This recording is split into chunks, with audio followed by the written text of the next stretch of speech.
¿Qué tal, amigos? Una edición más de su programa Punto de Vista Global,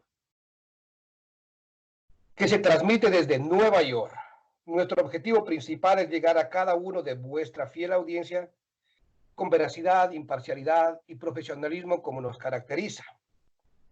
Hoy estaremos analizando dos temas importantes a nivel nacional e internacional: el COVID-19 o el coronavirus y los efectos económicos y sus consecuencias. Antes de dar la bienvenida a nuestro invitado, quiero pedirles mil disculpas a nuestra fiel audiencia y a todas aquellas personas que nos puedan ver, porque lamentablemente por la situación que estamos atravesando a nivel mundial no podemos acudir al canal en donde que les teníamos acostumbrados a trabajar con todo el profesionalismo necesario. Sin más preámbulos, vamos a dar la bienvenida a Francisco José Fernández Cruz Sequerra. Desde España nos acompaña Francisco José Cruz Sequerra, es analista político, licenciado en Derecho por la Universidad Complutense de Madrid, España, abogado, poeta, exmilitar, diplomático en operaciones especiales, entre otros reconocimientos. Francisco, bienvenido. Un honor poder contar con usted en esta entrevista. Gracias por aceptar nuestra invitación al programa Punto de Vista Global. Para mí es un placer estar con ustedes, Orlando, y con su audiencia. Muchas gracias por su bienvenida.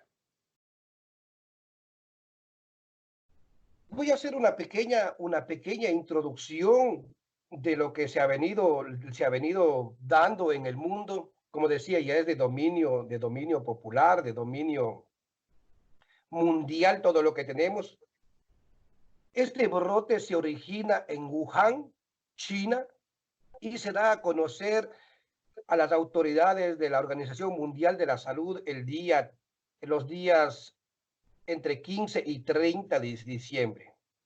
Mi pregunta va directa, estimado Francisco. ¿Las autoridades se tardaron en tomar medidas para precautelar la integridad del mundo entero? Bueno, yo entiendo me imagino que lo primero es identificar qué es lo que está ocurriendo. Wuhan no es un pequeño lugar. Wuhan, estamos hablando que la región tiene la población de Italia, 60 millones de habitantes. No es un pequeño lugar. En las dimensiones chinas, para China es una región sin más, pero estamos hablando de un lugar de la magnitud de un país como Francia o como Italia. En la medida en que esto es así y en la medida en que primero había que detectar las patologías, los casos que se estaban dando. Segundo, identificarlo como un virus y no como otro tipo de contagio, de pandemia. Y tercero, reaccionar frente a él con las medidas que fueran preciso. En la medida en que es así, China yo creo que ha reaccionado con la facilidad que le permite la rigidez de su propio sistema político, esa mezcla de sistema político comunista en una economía hipercapitalista. Y por lo tanto ha actuado con toda la contundencia y sobre todo con un hecho que no se nos puede escapar, y es la facilidad que pequeños detalles, como pueden ser unas mascarillas, han llevado a que se fabriquen en China y no en otros muchos países. Es decir, las consecuencias de la deslocalización de la economía durante décadas ha facilitado que muchos recursos que se entendían que no eran estratégicos en las llamadas primeras economías estuviesen ubicados en China. Y por lo tanto, muchos de los recursos necesarios, y estamos hablando de mascarillas, estamos hablando de equipos de prevención y de contaminación, pues lógicamente están a su alcance. Y ellos han actuado con toda la contundencia que les permite regímenes de ese corte autoritario. Cosa que en otros países donde las sociedades son mucho más rígidas, la sociedad es mucho más abierta, pues no es posible reaccionar. Al margen ya de que cada gobierno está demostrando, y cada régimen y cada sistema político, su eficacia en orden a atajar circunstancias de este tipo. Pero yo no creo que haya habido, más allá de un primer momento de sorpresa por parte de las autoridades chinas, algún tipo de ocultamiento o de negligencia. Por el contrario, se han esforzado en aparentar al menos algún tipo de transparencia que hasta ahora no era tampoco habitual en el régimen chino. Pero, Francisco, entre los días 15, reitero, entre los días 15 y 30 de diciembre ya se da a conocer que hay un brote de una neumonía, de un virus que no es ni el SARS, que no es ni ningún virus ya conocido. En este sentido, las autoridades, obviamente que no todos, ya tenían experiencia con relación a una gripe que brotó hace como 100 años atrás con la fiebre española, la gripe española, que si bien es cierto, no fue creada en España, pero así se llegó a conocer. Y hago referencia a esto, que ya se tenía experiencia, que murieron más de 50 millones de personas en el mundo. La pregunta es, ¿por qué no tomaron medidas necesarias para, no sé, de pronto cerrar las fronteras y evitar este brote masivo a nivel global? Pensemos, vamos a ver, en primer lugar, China ha actuado de un modo, si se quiere, más diligente que los países europeos o incluso Estados Unidos. Estamos hablando, por ejemplo, del Reino Unido, un caso en el que se planteaban hacer vida corriente hasta que Boris Johnson ha decidido lo contrario y ha decretado el confinamiento una vez él contaminado, claro. Pero observemos y hagamos una cuestión. Todo es rápido o lento en comparación con qué lo comparemos. Es decir, con qué establezcamos la comparación. Si vemos la actuación china, ha sido contundente si lo vemos el caso italiano, el caso español o los casos de América. Porque en América ahora mismo no se puede decir precisamente que prácticamente ningún país esté siendo diligente. Y ya no hablemos de esos otros lugares que son como agujeros negros de los que nadie habla y los que nadie sabe qué está pasando. Ejemplo, todos los campos de refugiados. ¿Qué está ocurriendo en ellos con el coronavirus? ¿Qué está pasando en África? ¿Qué está pasando en Siria, donde ni tan siquiera se plantean la posibilidad de tomar medidas ante el hecho bélico que enfrentan? Es decir, en mi opinión, las autoridades chinas unas veces aciertan, otras veces se equivocan y yo creo que han tenido una actuación que podría calificarse de razonable inicialmente. Lo cual, en comparación con otros muchos países, Europa, por ejemplo, es algo más que discutible. Entonces, desde mi punto de vista, toda actuación humana es por definición perfectible y mejorable, pero no creo que las autoridades chinas, en su forma de enfrentar este problema, hayan sido negligentes, torpes o imprudentes. Yo estuve recogiendo información, ¿no? Y sigo recogiendo información, leyendo los periódicos, los medios de comunicación. No todos dicen la verdad completa o no todos mienten, ¿no? Se estima que en España ya sobrepasa de 5.700 muertos. Esto debido a qué es? A la falta de reglas impuestas por el gobierno, por la desobediencia social. No se difundió la real peligrosidad del virus. ¿A qué se debe esta cantidad de fallecidos tan numeroso en España? Entre otras cosas, a la incompetencia, negligencia, imprudencia, infracción del deber de cuidado, que incluso debería ser generador de responsabilidad penal por parte de un sujeto que se ha upado por todos los medios a la presidencia del gobierno valiéndose de los mismos enemigos de la nación. Este tipo, que desde plagiar su tesis doctoral con la que se convierte en doctor hasta tener un pasado político más que discutible, que cegado por su ambición, por su codicia, por su vanidad, por su presunción estúpida y rodeado con un gobierno que más que un gobierno parece un colegio, porque está lleno de gente, un ejemplo, la ministra de Igualdad, pues es la cajera de un supermercado. Adriana Lastra carece de ningún tipo de trabajo a lo largo de toda su vida y tiene 40 años. Es decir, hablamos de un conjunto de inútiles incompetentes que, aupados en la más absoluta demagogia, se han encumbrado con los votos de los antiguos terroristas de ETA y con los separatistas catalanes para junto con los comunistas, llegar al poder. ¿Con qué propósito? ¿Con qué plan? Pues evidentemente lo han dejado claro. Mire, le voy a poner un ejemplo. El director operativo de policía ha declarado ayer que tenía tenían la intención, el propósito, intentaron comprar material de prevención del contagio hace 3 meses. Bien, pues el gobierno durante el mes de febrero y marzo estaba animando a la celebración de manifestaciones en todas las capitales de provincia con motivo del feminismo del que tanto hace gala. Consecuencia de eso, que las ministras que fueron a la manifestación en Madrid, prácticamente todas están en sus chalés de lujo o en los hospitales médicos privados de lujo, padeciendo el coronavirus. Y ha sido uno de los grandes detonantes de esa situación. Por parte de los partidarios del actual gobierno de extrema izquierda, se dice que cómo se le puede exigir responsabilidad a este gobierno que lleva 3 meses.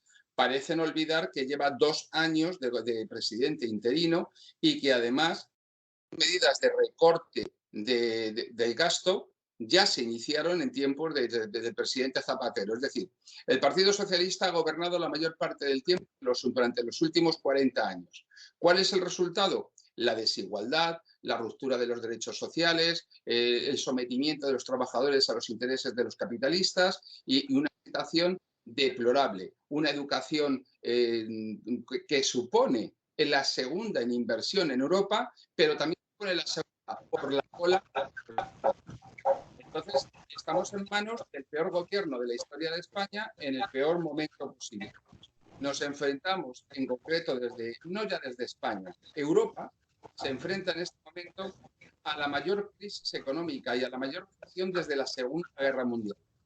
El tejido productivo europeo, el tejido industrial europeo, va a ser completamente destruido en estos meses presentes. Para que nos hagamos una idea, países como Grecia, países como Italia, países como Portugal, países como España van a quedar arrasados, completamente arrasados en lo que... Permítame interrumpirle ahí, aquí, porque yo necesito plantearle una pregunta que es sumamente importantísima, conocer cuáles son las medidas que está tomando el gobierno, algún incentivo económico, algún apoyo económico para sus habitantes. ¿Cómo sobrevivirá la población española? Y entendiendo que muchos de ellos o millones de ellos trabajan el diario, por un sueldo de diario. ¿Cómo sobrevivirá? ¿Cuál es la ayuda que está fomentando el gobierno? El tejido industrial y la estructura de la población laboral española tiene una particularidad con relación a otros países, y es el inmenso número de personas que trabajan por cuenta propia. Sobre una población activa de 22 millones de trabajadores, hay aproximadamente 1 de cada 3 que trabaja por cuenta propia. Pensemos en esas personas que tienen en alquiler una cafetería, que hace 20 años que la alquilaron, que tienen 2 o 3 camareros como empleados y que son personas que no son empresarios, sino que son sencillamente personas que tienen un pequeño negocio. ¿Quién va a pagar el alquiler de ese bar? ¿Quién va a pagar el alquiler de esos locales comerciales, de esas zapaterías, de esas pequeñas tiendas de alimentación? No hay ingresos de ningún tipo. El gobierno no ha tomado ninguna medida en orden a cancelar o en orden a facilitar el pago de la cotización a la seguridad social.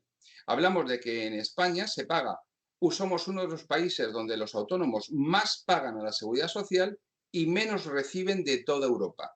No tienen ningún tipo de cobertura. Eso respecto de 7 millones de trabajadores.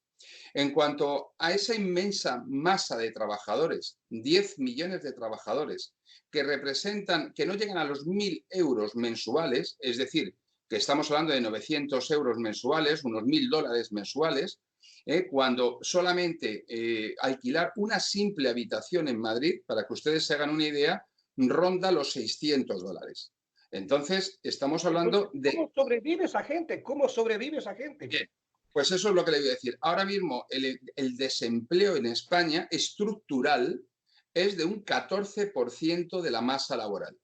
Y ahora mismo la inmensa mayoría se calcula que nos vamos a disparar a los 4 millones de desempleados. ¿Qué ocurre? ¿Cuáles son las posibilidades de supervivencia? Bueno, muchas empresas que ya estaban pequeñas empresas, porque la inmensa mayoría de los trabajadores en España trabajan en pequeñas empresas, no trabajan en grandes compañías. En España hay muy pocas empresas que cuenten con cientos de trabajadores. Una empresa que tenga 40, 50, 60 empleados, ya la podemos considerar una empresa grande.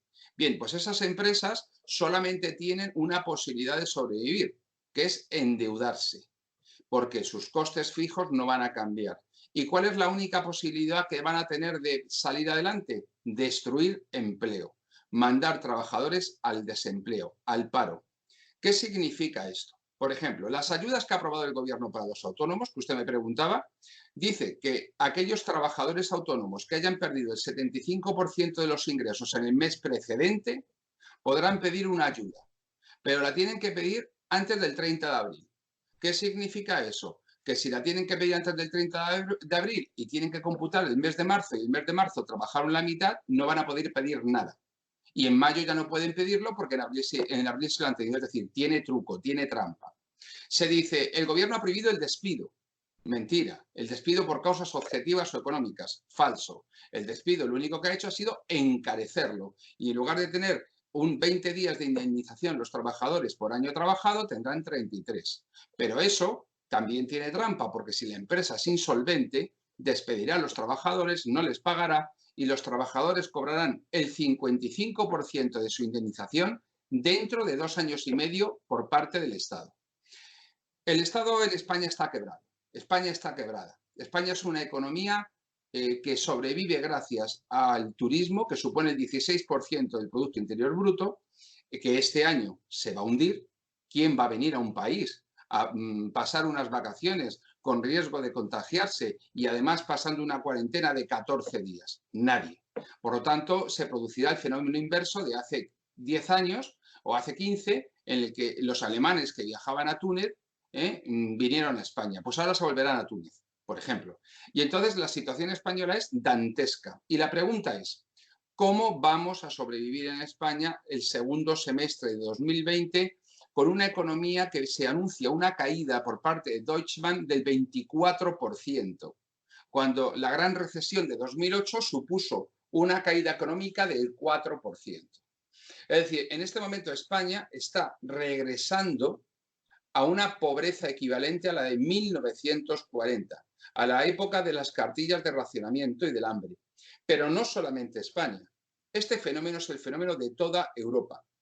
El euro, en realidad, debería llamarse marco, porque ha sido una cárcel para todos los países de la periferia europea. En este momento, hoy, que es domingo y es día 29 de marzo, en el que estamos usted y yo hablando, nos encontramos con que ya están los primeros brotes de vandalismo y de caos en el sur de Italia. Claro, la situación es muy alarmante porque estamos muy cerca de perder el control. ¿Qué es lo que está pasando con la Unión Europea? La Unión Europea está demostrando cada vez más que está muy lejos de ser la nación europea que se quería ser, sino que es una vez más el lugar de encuentro de un montón de países con intereses contrapuestos. Nadie, ningún país europeo ha acudido en ayuda de Italia. Ha acudido China, ha acudido Cuba o ha acudido Venezuela y ni un solo país europeo. Ahora, estos 2 últimos días, es cuando algunos enfermos, algunos contagiados italianos están siendo trasladados a algunas regiones de Francia en donde el sistema sanitario puede admitirles porque tiene camas libres y respiradores.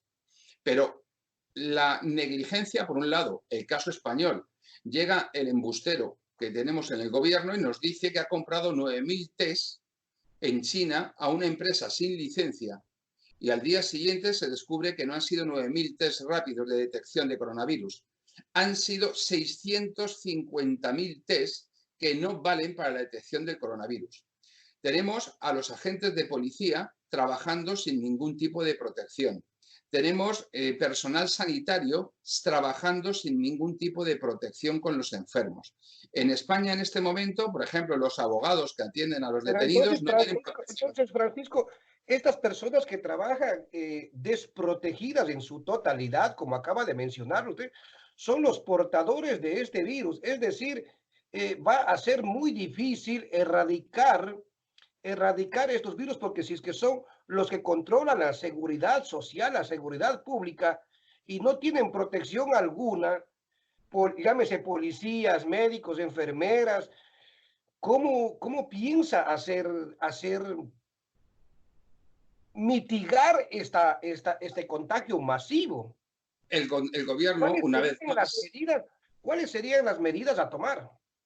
vamos a ver, en primer lugar, tenemos que tener claro que lo que más eficaz se ha demostrado, el caso sueco es un ejemplo en el que no ha habido este parón de la economía, ha sido la realización masiva de test rápidos a la población y el confinamiento de aquellos que están contagiados. Eso sería lo ideal. En este momento, las cifras que ofrece el gobierno español no se ajustan a la realidad. Tanto es así que el tipo que tenemos como portavoz del gobierno ante esta crisis todos los días nos anuncia que estamos llegando al pico de la curva de crecimiento. Pero lo cierto y verdad es que todas las proyecciones matemáticas que se están haciendo hablan de que se llegará al pico de crecimiento en la segunda quincena de este mes. Es decir, y además no se están diagnosticando en realidad todas las personas contagiadas. Hay un teléfono que han habilitado para que uno llame si se encuentra con síntomas y yo invito a cualquier televidente, a cualquier espectador de este programa que llame, veremos qué ocurre. Verán lo que se van a encontrar. Se van a encontrar con que el teléfono directamente está colapsado y no funciona. La gente está tirada por los pasillos de los hospitales en el suelo. En Madrid, en este momento, ayer, el Boletín Oficial del Estado publicó que se declara personal funerario a todos los militares, a todos los miembros de las Fuerzas Armadas. Ayer también se decretó un aumento del confinamiento, de tal manera que se paralizan todas las actividades de todo tipo, salvo las industriales esenciales para el mantenimiento de la vida, es decir, producción de alimentos, producción de químicos para la medicina y producción de aquellos elementos necesarios para enfrentar esta situación. Es decir, se quiere hibernar, congelar por completo a toda España. Y la verdad es que lo están haciendo mal y tarde. Pero no solamente es que lo hagan mal y tarde, piénsanlo.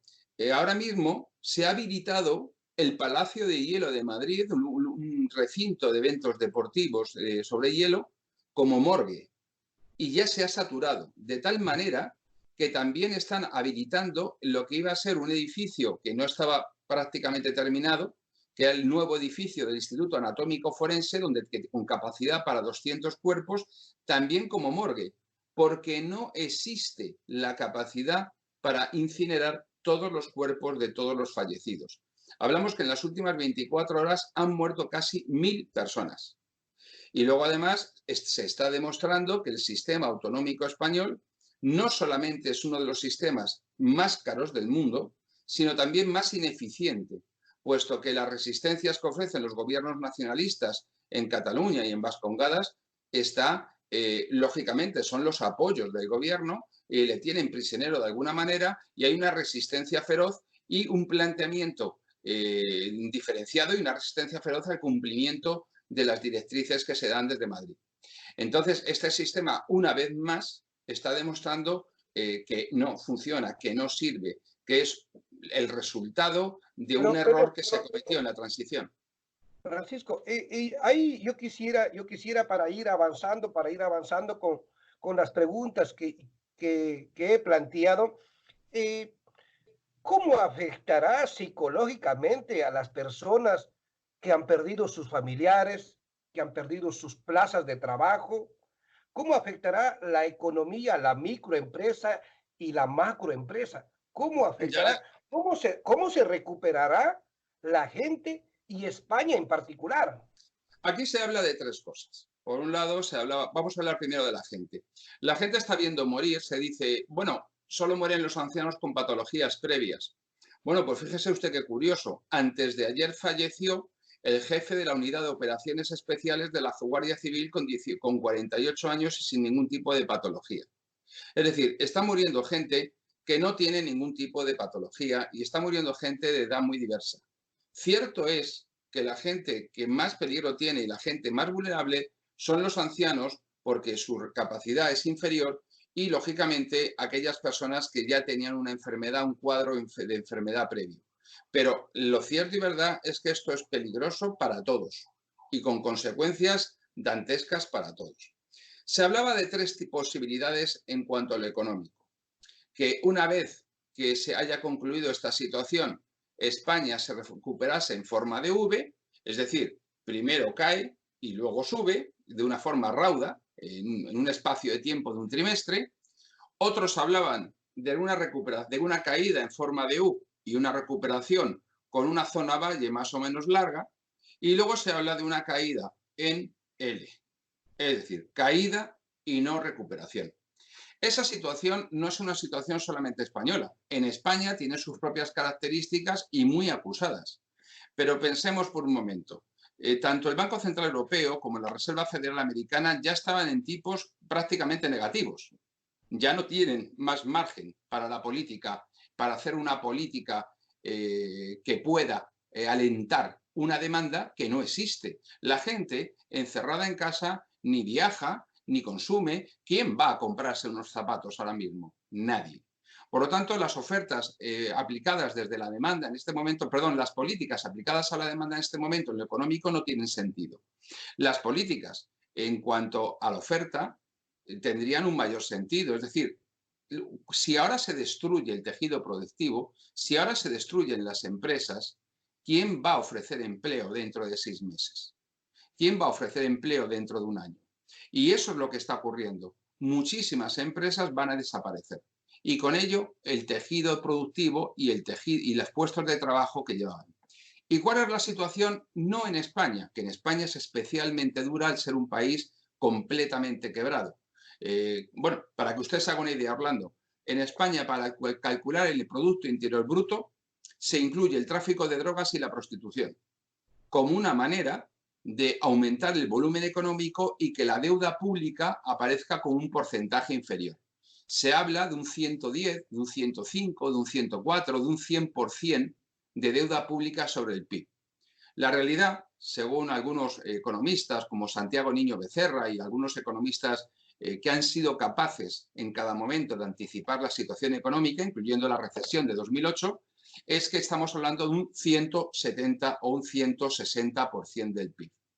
Es decir, España se va a meter en un déficit de 2 dígitos cuando la Unión Europea y el euro nos imponen un máximo un 3%, no tiene capacidad ni margen monetario, porque la política monetaria se hace en Bruselas, en el Banco Central, la política fiscal, todo esto va a suponer una caída drástica de la renta y, por lo tanto, del consumo y de los impuestos directos sobre la renta y los indirectos sobre el consumo, y al mismo tiempo un aumento exponencial de los costes sociales en cuanto va a aumentar el número, la carga de la seguridad social y la carga del desempleo. Quisiera que me responda para ir terminando con la entrevista debido al tiempo, ¿no? Porque me interesa hacer estas preguntas. De ser posible, cortito, por favor, Francisco. ¿Cómo deberían de actuar las entidades financieras a nivel mundial para mitigar la recesión económica en los tiempos que estamos viviendo? Llámese Fondo Monetario Internacional, llámese otras entidades financieras, ¿cómo deberían de actuar? Tenemos que hacer un plan Marshall. Hay que empezar a inyectar. Llevamos 10, 12 años inyectando dinero con una burbuja de deuda en los estados, pero el dinero no llega a la gente. Cada vez la riqueza se concentra en menos manos. El dinero, cada vez hay más dinero en la calle, pero solo lo tienen unos pocos.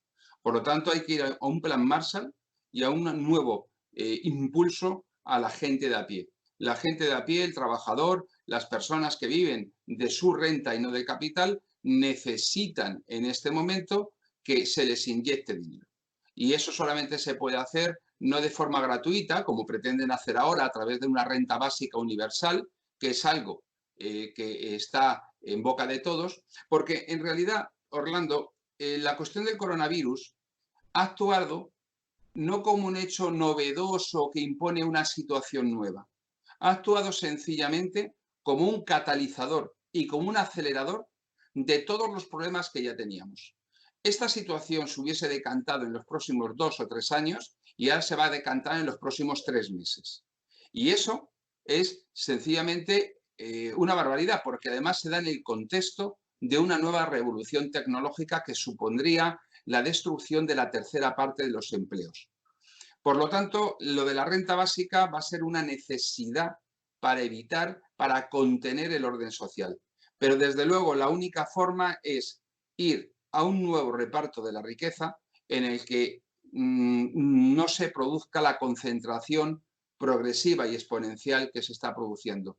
Si no tenemos un nuevo plan Marshall, si no tenemos un empuje a la economía, si no tenemos un impulso desde el Estado, esto va a fracasar y esto va a significar un sufrimiento que va a dejar muy pequeña la pandemia.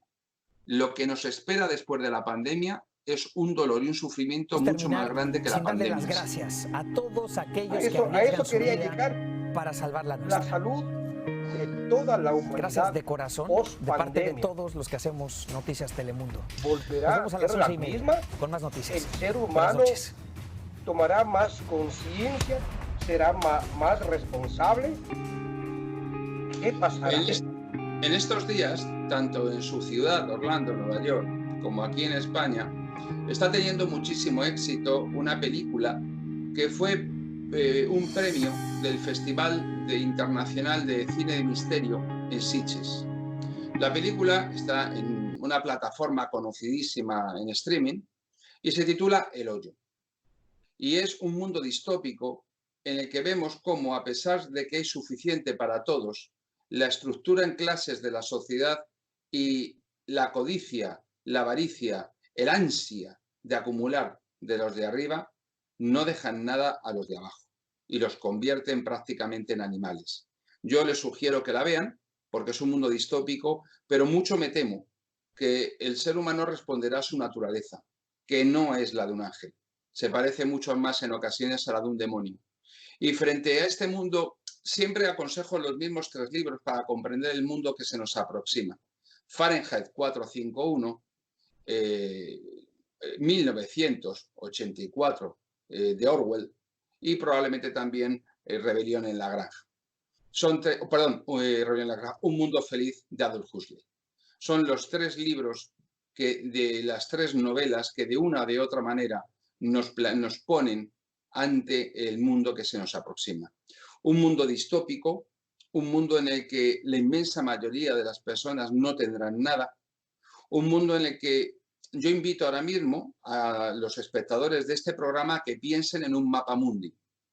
Si imaginan en su mente un mapa mundi, muy probablemente el 99% hayan imaginado el Océano Atlántico en el centro.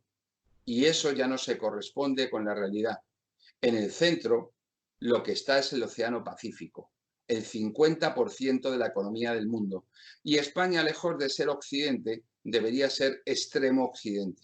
Y Estados Unidos sería más ese nuevo extremo Oriente. El centro del mundo ya está en Asia. Y eso es un fenómeno completamente nuevo porque por primera vez la hegemonía y el protagonismo de la historia está en países que no participan ni del derecho romano, ni de la filosofía griega, ni de la herencia judeocristiana. ¿Qué mundo nos espera en un escenario completamente nuevo, con culturas que se definen a sí mismas como el imperio del centro, como hace China y que tienen 3000 años de antigüedad? ¿Qué rol juega el individuo y el ser humano en ellas? Pensemos, en China una persona no es nada. La familia, el grupo, sí, pero un ser humano por sí solo no es nada. Es un simple número. Y ese valor, esos cambios, ese cambio de paradigma nos va a conmover a todos, europeos y americanos que participamos de una base cultural común, de un modo que no podemos todavía llegar a sospechar. Bueno, Francisco, pues muchísimas gracias por participar, por permitirnos dar a conocer su experiencia, las estadísticas que ha venido, que tienen allá en España, y no solamente en España, sino el análisis global. De mi parte, agradecerle infinitamente a nuestra fiel audiencia, decirles que 1000 gracias por permitirnos ingresar en vuestros hogares, que tenemos que tener mucha fe, que tenemos que estar siempre protegidos, tratemos de mantenernos dentro de casa. El confinamiento es la mejor forma de evitar. Amigos, llegamos al final de nuestro programa Punto de Vista Global. Gracias por permitirnos ingresar en vuestros hogares. Mi nombre es Orlando Carrera. Un abrazo para todos. Nos vemos en una próxima ocasión.